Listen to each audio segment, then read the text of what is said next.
Hey everybody, I'm outside again because I'm afraid it's going to be cloudy or even rainy, and so I'm trying to stay outside as much as possible.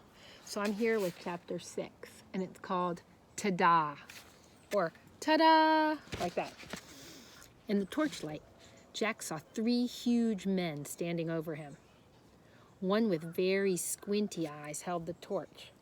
One with a very red face held Jack. And one with a very long mustache held on to Annie. Annie was kicking and yelling. "Stop!" said the one with the very long mustache. "Who art thou?"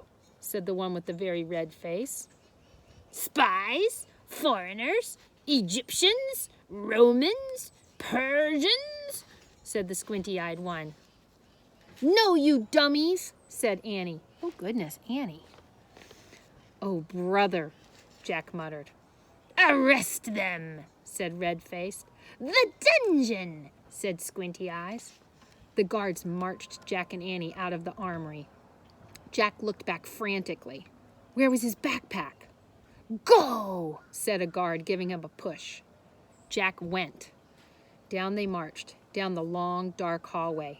Squinty, Annie, Mustache, Jack, and Red.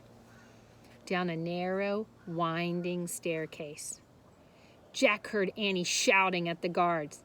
"Meanies! We didn't even do anything!" The guards laughed.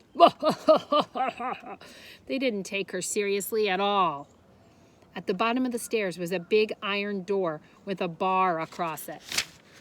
Squinty pushed the bar off the door. Then he shoved at the door. It creaked open. Jack and Annie were pushed into a cold, clammy room. I bet you guys know where that is, right? In a castle. The fiery torch lit the dungeon. There were chains hanging from the filthy walls. Water dripped from the ceiling, making puddles on the stone floor. It was the creepiest place Jack had ever seen. "We'll keep them here till the feast is done, then turn them over to the Duke," said Squinty. "He knows how to take care of thieves." "There will be a hanging tomorrow," said Mustache.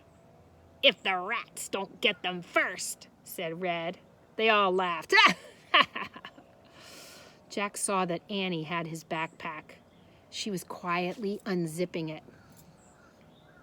"Come on, let's chain the 2 of them," said Squinty. The guards started toward them.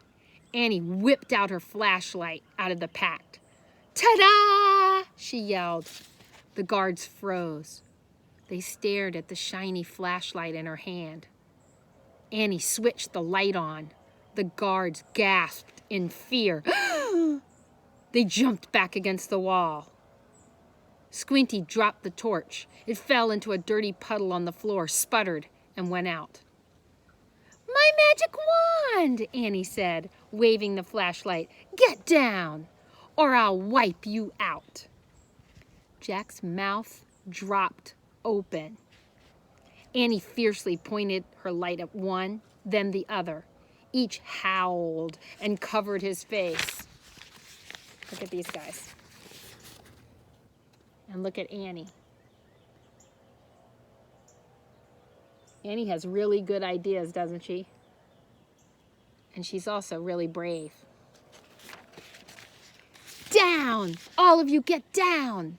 shouted Annie. One by one, the guards lay down on the wet floor. Jack couldn't believe it.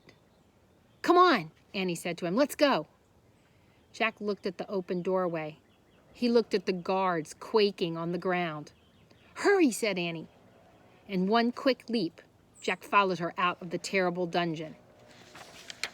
And that's the end of chapter 6.